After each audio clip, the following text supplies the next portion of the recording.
Monsieur Djellali Soufiane, bonjour. Bonjour. Alors après 46 jours d'absence, le président de la République s'adresse au peuple depuis son lieu de convalescence en Allemagne. Il rassure sur son état de santé. Il sera de retour dans 1 à 3 semaines. Le président rassure, il informe. C'est la carte de la transparence qui est aujourd'hui jouée. Monsieur Djellali Soufiane. Écoutez, je pense que l'apparition du président de la République a fait et fera l'événement ces jours-ci. Si on doit qualifier cette apparition, c'est un grand soulagement. D'abord pour l'homme qu'il est, bien entendu, il sort d'une lourde épreuve, difficile, et tout le monde sait combien le corona peut être agressif et difficile à surmonter. Mais c'est aussi en même temps un soulagement pour l'Algérie, pour l'écrasante majorité des Algériens, y compris beaucoup d'Algériens qui peuvent ne pas être d'accord avec ce que fait le président de la République ou l'État en général, s'ils sont dans une position d'opposition. Mais je crois que la conscience des problèmes actuels, de la situation politique du pays, fait que tout le monde a besoin qu'un président de la République soit là, soit en fonction, et que surtout on finit de sortir du milieu du gué. Le président de la République avait engagé quand même une feuille de route extrêmement importante pour l'avenir du pays. Il y a eu un référendum sur une constitution, et puis d'un seul coup tout est resté suspendu alors que on devait s'acheminer rapidement vers le renouvellement des assemblées, l'Assemblée nationale, les assemblées locales, etc., pour finaliser ces premiers pas d'une Algérie renouvelée, d'une Algérie qui aurait définitivement coupé les ponts avec l'ancien régime. Donc on est resté en suspens, en attente. Je pense que maintenant, encore une fois, tout le monde est soulagé que ce processus reprenne cours le plus rapidement possible. Alors, si on venait à décrypter, M. Djellali Soufiane, l'intervention du président de la République, il a déclaré, affirmé, il suit de très près les affaires de l'État, il donne des orientations et directives, veille à assurer les conditions meilleures en cette période hivernale pour les zones d'ombre, et il a donné des instructions en ce sens au ministre de l'Intérieur. Mais ce qu'on relève aussi, parallèlement à cette déclaration du président de la République, c'est qu'il est aujourd'hui aussi inscrit dans le même agenda politique qu'il avait annoncé précédemment, à savoir aller vers des élections législatives anticipées, puisqu'il parle de la nécessité d'adopter actuellement la loi électorale. On est dans le même agenda? Absolument, nous sommes dans le même agenda, et ça c'est rassurant pour le pays, parce que les coups de barre à chaque fois où il y a des changements de calendrier importants, c'est très difficile et déstabilisant pour un État, d'autant plus qu'il ne faut pas oublier la situation, peut-être on reviendra dessus, la situation internationale est extrêmement compliquée pour nous. Donc que l'on continue ces réformes-là, que le cap soit tracé, stabilisé, qu'on aille vers des élections où on verra un renouvellement très sérieux de la classe politique, où ce sera l'occasion, je l'espère en tout cas, l'occasion pour beaucoup de jeunes, beaucoup de cadres, l'élite qui s'impliquera, qui s'engagera. C'est ainsi qu'on pourra construire un nouveau régime politique, parce que, en fin de compte, c'est ça qui est en jeu. Est-ce que nous sommes en capacité de créer un régime politique fondé sur l'état de droit, sur la démocratie, sur les règles du jeu de la liberté, mais bien assimilées, ou bien est-ce qu'on va être face à une forme de renouvellement d'un ancien système qui ne veut pas s'en aller? Donc, il faut maintenant que les énergies nouvelles s'impliquent, elles s'engagent, qu'il y ait l'organisation, soit au sein des partis existants ou au sein de nouveaux partis. L'essentiel est que les Algériens maintenant sortent de la simple critique, sortent de la parole qui est nécessaire, mais qui en même temps reste insuffisante. Il faut passer aux actes, il faut devenir des acteurs politique, c'est ça qui est important. Donc reprendre le cours des réformes est une nécessité maintenant. Mais si on s'en tient un peu à cette déclaration, est-ce qu'on pourrait comprendre, puisqu'on est dans le même agenda, que c'est peut-être c'est la dissolution du Parlement pourrait intervenir, tel qu'il avait déjà annoncé, avant qu'il ne tombe malade, avant la fin de l'année? Est-ce qu'on pourrait considérer qu'on est pratiquement dans le même agenda? Votre perception des choses aujourd'hui, M. Djilali Sofiane, en tant que politique? Oui, je pense que le président de la République, en arrivant à la tête de l'État, avait promis un référendum pour la Constitution, puis des élections avant la fin de l'année. Malheureusement, la Covid-19 a fait chambouler un petit peu tout le calendrier, donc avec un report, et en plus avec cet épisode malheureux de la maladie.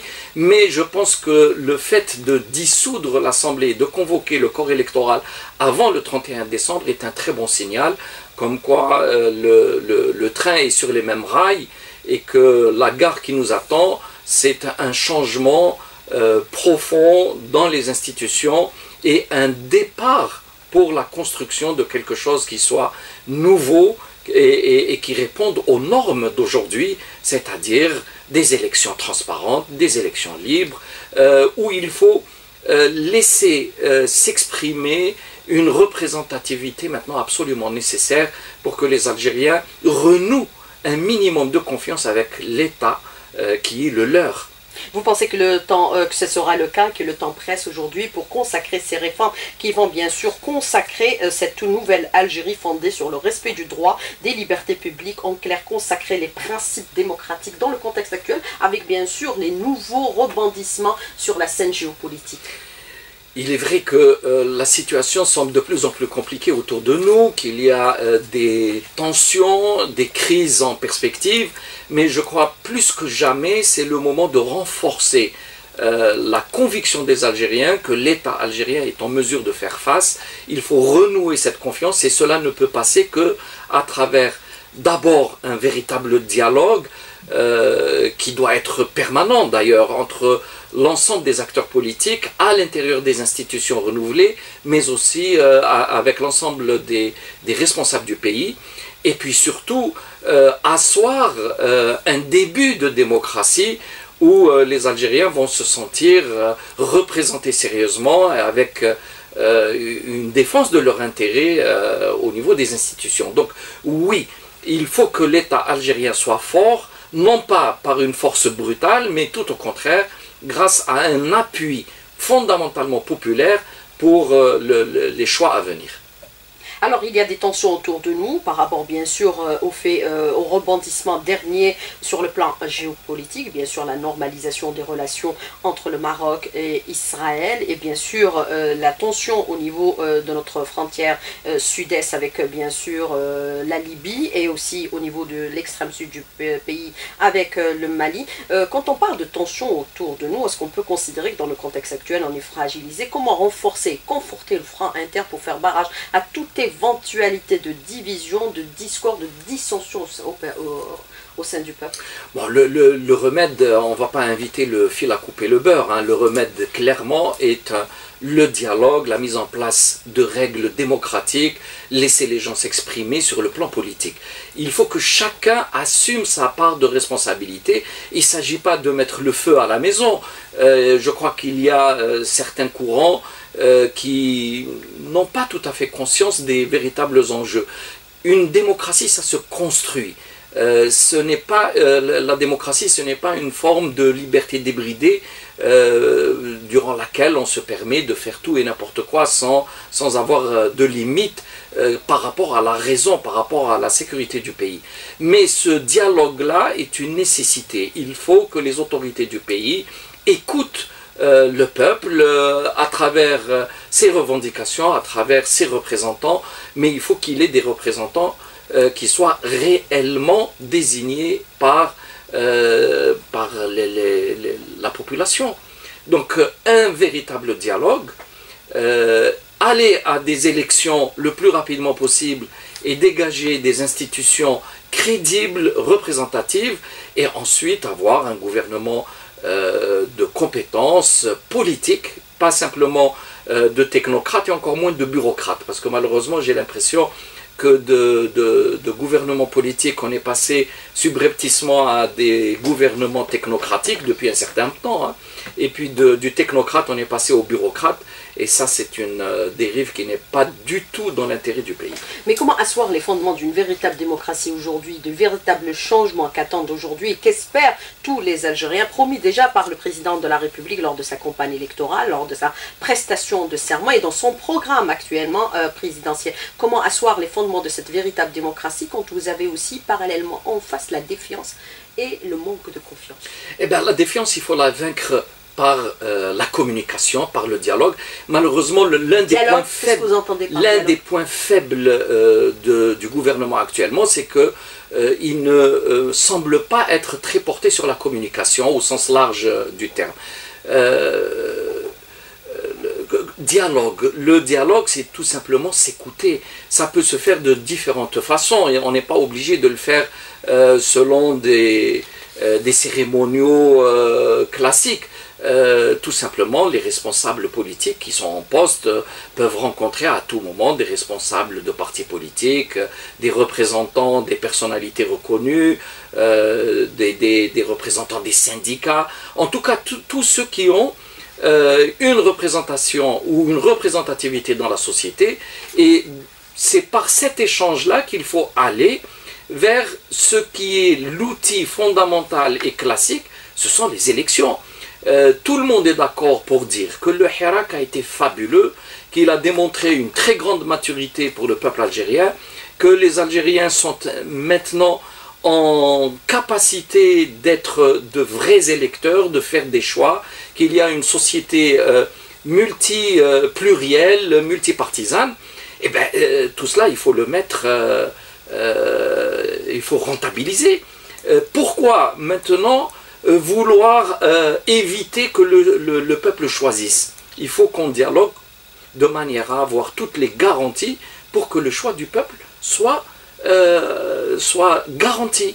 Il ne faut pas exiger des désignations et des nominations, c'est-à-dire c'est juste aller à contresens. D'un côté on dit le peuple est mature, et de l'autre, on dit, mais il faut lui désigner ses responsables. Là, il y a quelque chose qui cloche. Alors, il faut aller pour vous vers des élections. C'est la bataille électorale qui déterminera les véritables représentants du peuple. Mais parallèlement, vous avez ceux aujourd'hui qui appellent à une transition politique, qui reviennent encore une fois à la charte. Quel est votre commentaire?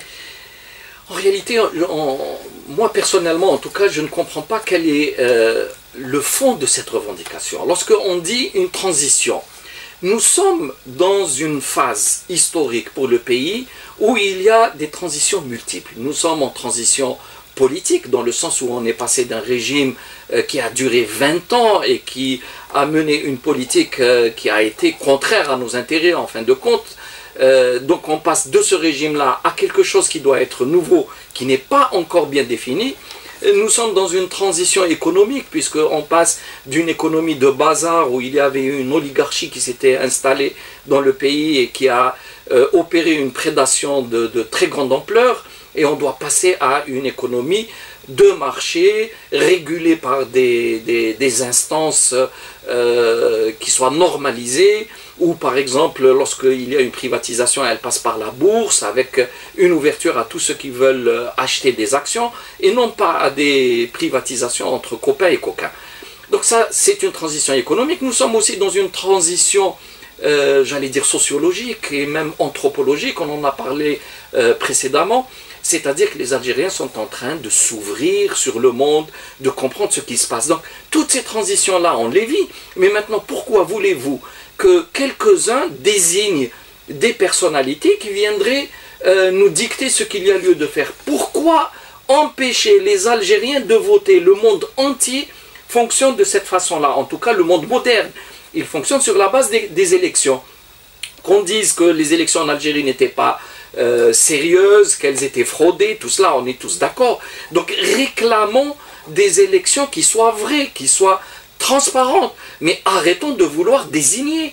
Qui a cette légitimité pour désigner les autres? Qu'on dise aussi que les Algériens ont divorcé avec la politique, qu'ils n'aiment pas les partis politiques, qu'ils n'aiment pas l'action politique, ça on le sait, on le comprend et c'est tout à fait acceptable vu les épreuves que nous avons traversées.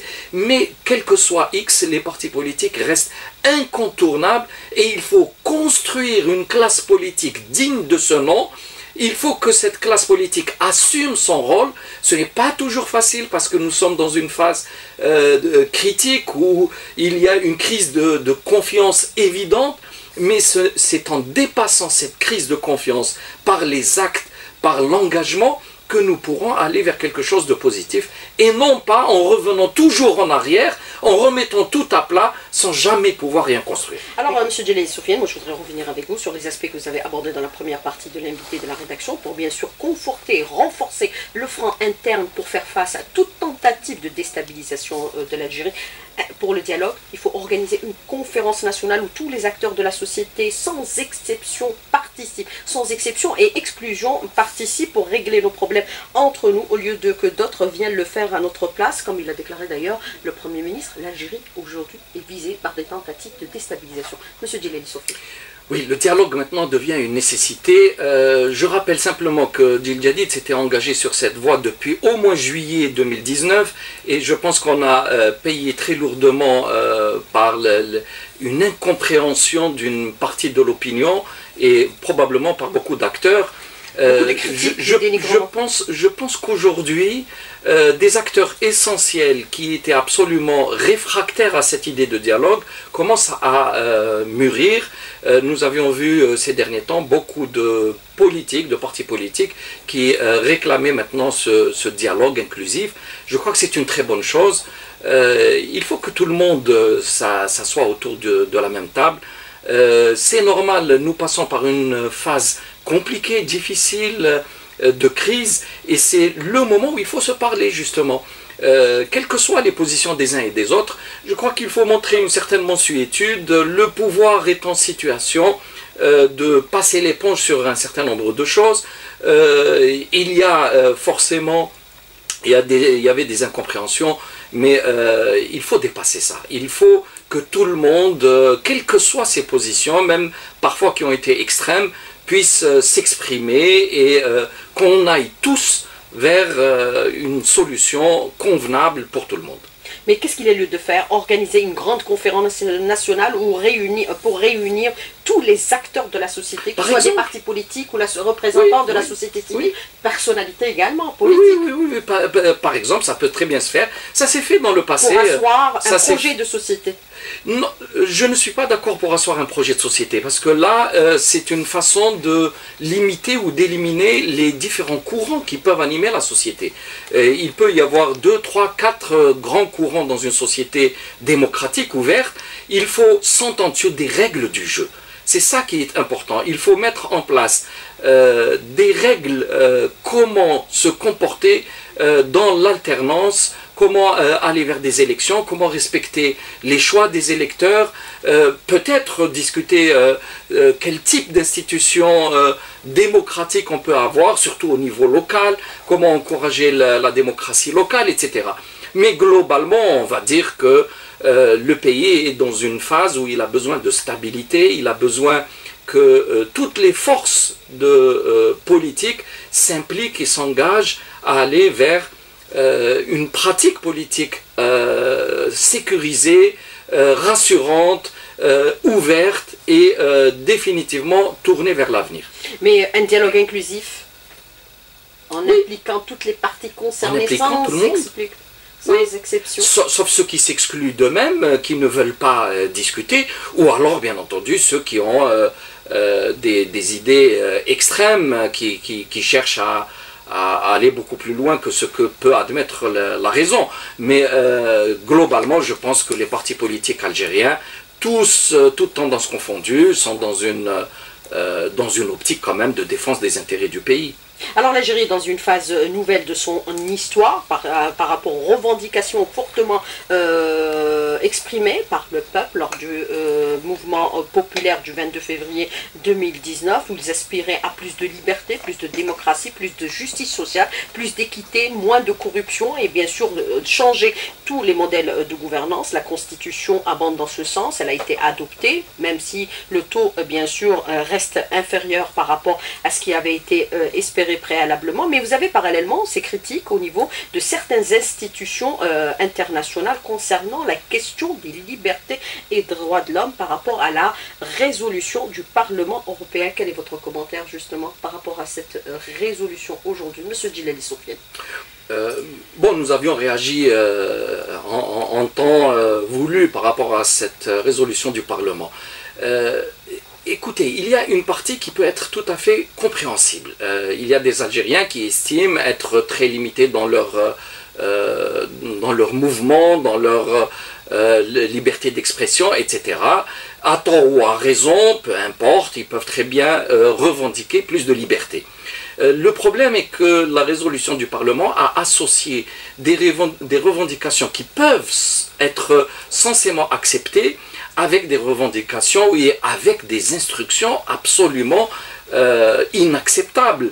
Et ce qui est le plus étonnant, et vous le savez très bien, il n'y a pas de hasard en politique, c'est qu'il y a eu une succession de faits, tout comme un montage d'un scénario pour mettre en grande difficulté l'Algérie.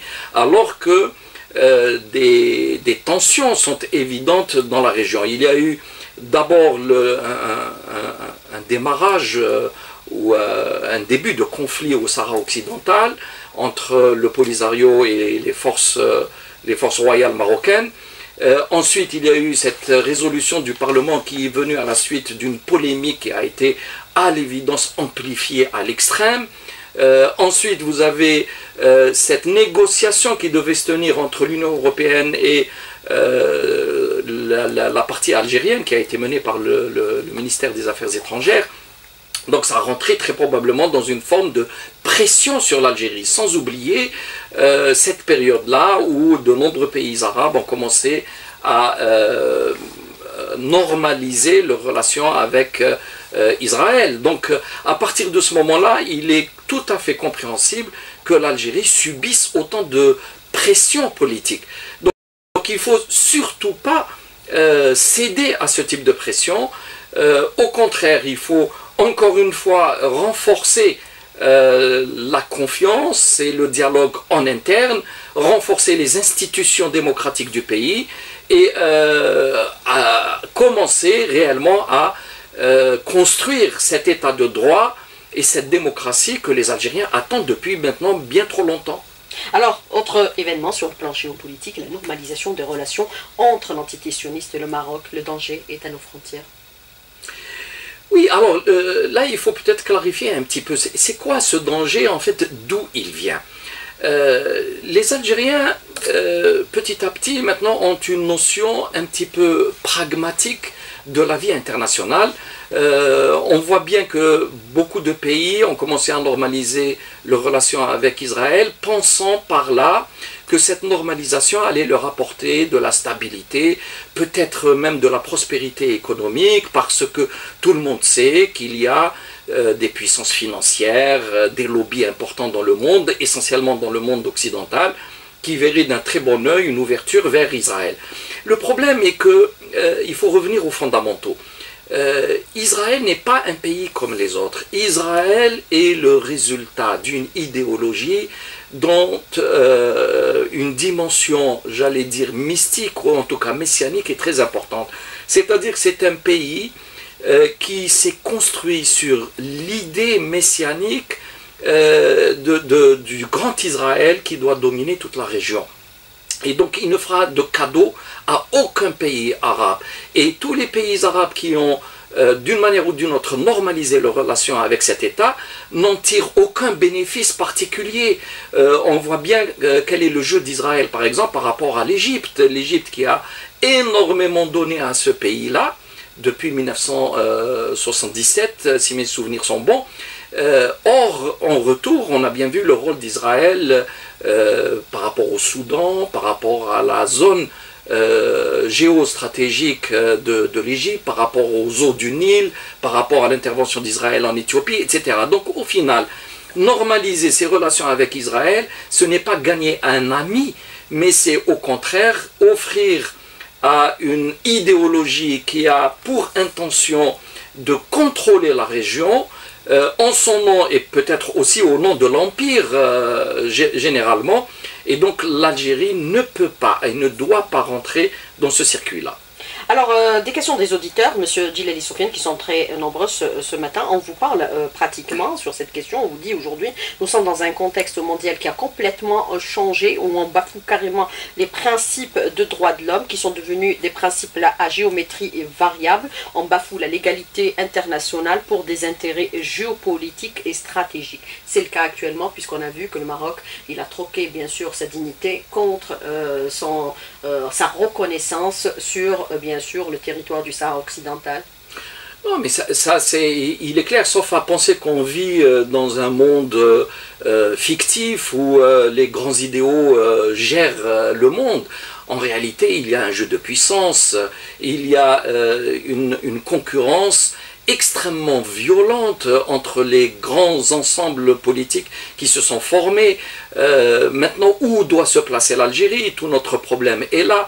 Vous avez des blocs qui se sont constitués, vous avez des enjeux économiques et stratégiques immenses, et il ne faut pas penser que l'Europe ou les États-Unis ou la Chine ou la Russie regardent l'Algérie en ami. Chacun a besoin de l'Algérie à la faire entrer dans son sillage. Maintenant, que doit gagner l'Algérie par rapport aux uns ou aux autres? Comment allons-nous défendre nos intérêts?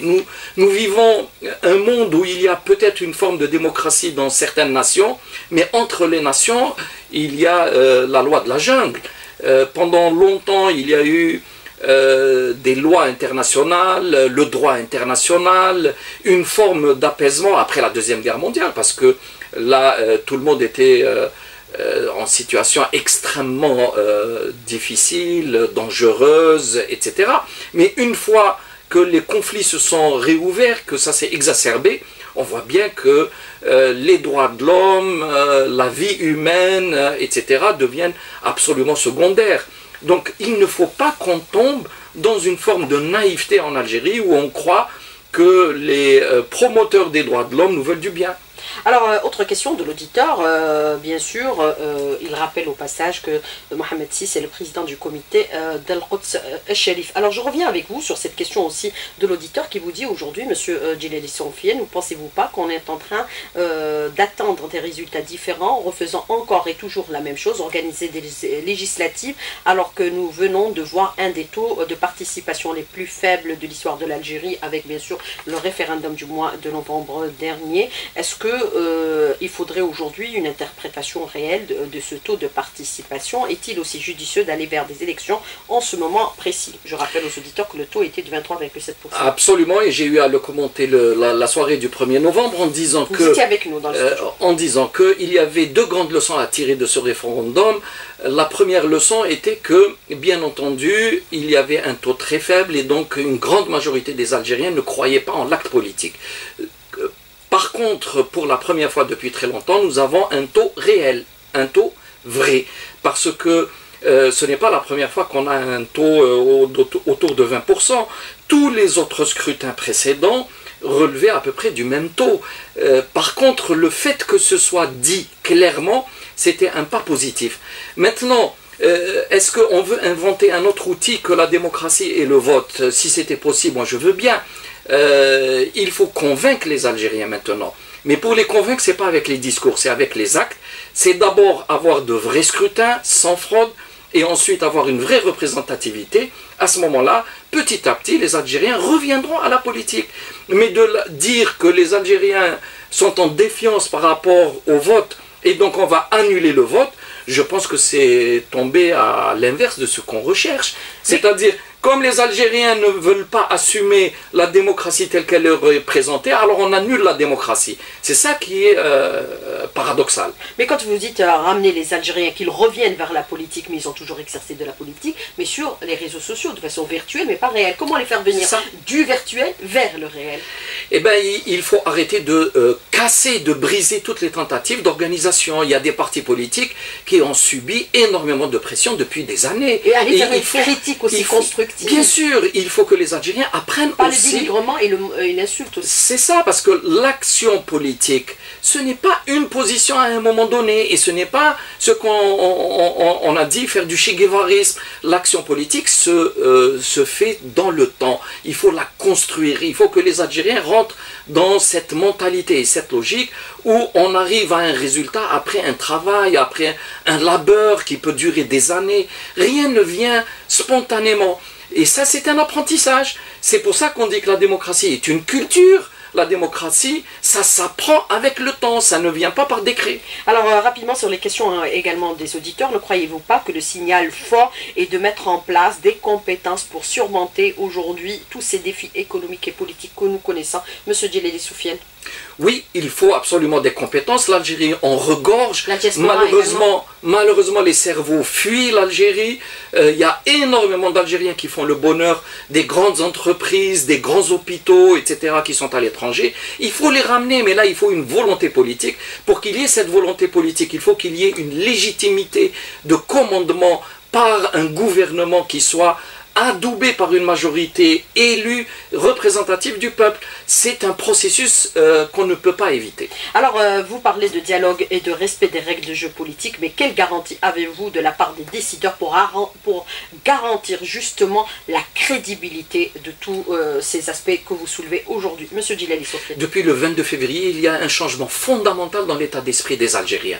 Autant rien ne sera plus pareil. Absolument. Autant ils étaient marginalisés, ne s'intéressaient pas à la politique, autant aujourd'hui, ils scrutent tous les gestes, tous les faits, tous les actes des uns et des autres. En plus, les Algériens n'accepteront plus jamais qu'on leur invente comme ça ex nihilo un parti politique soi-disant né avec des moustaches et qu'on va leur mettre sur la tête. Donc il faut que les Algériens s'impliquent. Tout simplement, le jour où vous allez avoir des partis politiques qui seront présents dans les cités, dans les quartiers, dans les communes, à ce moment-là, il n'est plus possible de trafiquer.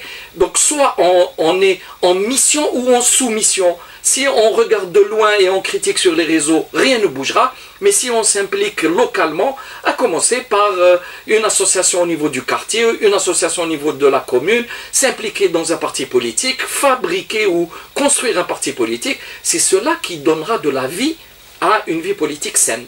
Alors, autre question de l'auditeur qui vous dit, Madame Souhila El Hachmi, il faut bannir de notre réflexion la transition qui est un prétexte de s'accaparer du pouvoir par une tranche de personnes qui n'ont aucune assise politique. Merci de poser la question du contexte régional qui nous oblige à se rassembler, à nous rassembler et oublier nos querelles pour maintenir l'Algérie et l'Algérie avant tout.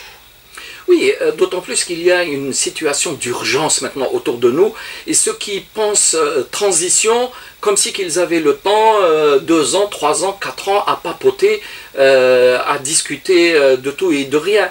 Ce n'est pas pour rabaisser le sens d'un débat, mais voyons, lorsqu'on ouvre les grands dossiers, à ce moment-là, on ne va pas s'en sortir aussi facilement. Ensuite, cette idée de constituante qui revient de manière rédhibitoire, est-ce que quelque part elle a donné une vraie solution? Voyons ce qui se passe chez nos voisins, par exemple. Ils ont fait une constituante, mais ils ont abouti à la mise en place d'un État qui est devenu stérile, incapable de résoudre les problèmes. Vous parlez de la Tunisie? De la Tunisie. Lorsque vous avez un président de la République qui est démuni de prérogatives, vous avez un Parlement qui est complètement atomisé, vous avez un gouvernement qui est autonome du reste, et donc vous n'avez plus de gestion de la société. La démocratie doit être un outil pour faire mieux fonctionner un État et non pas pour devenir un obstacle au fonctionnement de l'État. Et c'est là où il y a un contresens. Et moi, dans le monde, je ne vois pas de constituante qui ait réellement réussi à mettre en place un véritable État fonctionnel et en même temps démocratique. Donc, ce que nous avons là aujourd'hui, Il faut l'améliorer, accumuler maintenant l'expérience et améliorer. Arrêtons de remettre tout à zéro parce qu'à ce moment-là, on ne s'en sortira pas avec des débats qui n'en finiront pas. Mais donc, vous avez certains qui revendiquent aujourd'hui la mise en place d'un haut conseil de sages. Oui, pour ramener à ce qu'on a vécu déjà avec le HCE durant les années 90. Oui. Et ce haut conseil des sages serait désigné par qui? Comment? Est-ce qu'on le fait élire au niveau de la rue? Comment? Est-ce que c'est imaginable? Les gens ont des fois un idéal, mais ils ne donnent pas le processus, comment arriver à cet idéal. Oui, bien sûr, dans l'absolu, ça serait extraordinaire d'avoir des sages, mais élisons ces sages. On va élire un sage à la tête de l'État. Tout simplement. Alors vous avez autre question de l'auditeur qui vous dit aujourd'hui la politique c'est les partis politiques, c'est pas la société civile. La société civile doit être un instrument d'accompagnement. Quel est votre commentaire? La société civile est là pour être un contre-pouvoir, apporter des critiques, puis former des citoyens, agir dans la société. La politique en tant que telle doit être exercée par les partis politiques. Et ce n'est pas une question d'organisme ou d'avoir un agrément. Un parti politique, c'est un filtre, normalement, qui est construit de manière à faire émerger des personnalités capables de gérer des situations compliquées. Un homme politique, ça se fabrique de manière, j'allais dire, scientifique. Ce n'est pas, ça tombe pas comme la pluie. Est-ce que les gens, est-ce qu'ils peuvent confier leur corps à n'importe qui? Non, ils vont voir un médecin, et le médecin, il a une formation très longue. Comment est-ce qu'on peut confier le pays à des gens qui n'ont aucune expérience? Donc les partis politiques sont absolument nécessaires, simplement il faut les renforcer, il faut les construire, il faut les aider, et non pas les détruire systématiquement. Alors, autre question de l'auditeur rapidement, M. Djeleli Sofiane, on doit tous apprendre à balayer devant nos portes pour changer un nouveau paysage. Tout Algérien, chacun à son niveau, doit s'impliquer dans, bien sûr, cette nouvelle Algérie. On doit nous unir et mettre fin à nos désaccords. Oui. Le contexte actuel l'oblige. Placer l'Algérie au-dessus de toute considération. Absolument, parce que uni et indivisible. Parce qu'il est évident qu'il y a des forces contraires qui agissent et interagissent sur l'Algérie. Avec des complicités de certaines ONG aussi. Bien sûr. L'Algérie n'est pas une île, on n'est pas dans un long fleuve qui coule tranquillement. Au contraire, nous entrons dans une phase extrêmement houleuse. Il y a une reconfiguration géopolitique qui est en train de se dérouler. Il faut que l'Algérie se place dans une perspective d'avenir. Mais aux Émirats Arabes Unis, une conférence sera organisée au mois de mai 2021. On parle de la transition politique en Algérie. Ça prouve que on fait partie d'un agenda international, même si, bien sûr, on sera assez... Écoutez, pendant très longtemps, les pouvoirs successifs en Algérie ont beaucoup parlé de la main étrangère. C'est la raison pour laquelle les Algériens ne croient pas en ce don. Absolument, mais tout comme la main invisible d'Adam Smith dans l'économie, il y a une main visible maintenant de l'étranger, tout simplement parce que c'est un monde d'intérêt, c'est un monde matériel, et l'Algérie, soit elle devient souveraine et maîtresse de son avenir, soit elle succombera aux desiderata des autres. Monsieur Djeleli Sofiane, merci d'avoir répondu à nos questions et d'avoir été en direct avec nous ce matin dans le studio et que Dieu préserve l'Algérie. Merci beaucoup. C'est moi, merci. Je vous en prie.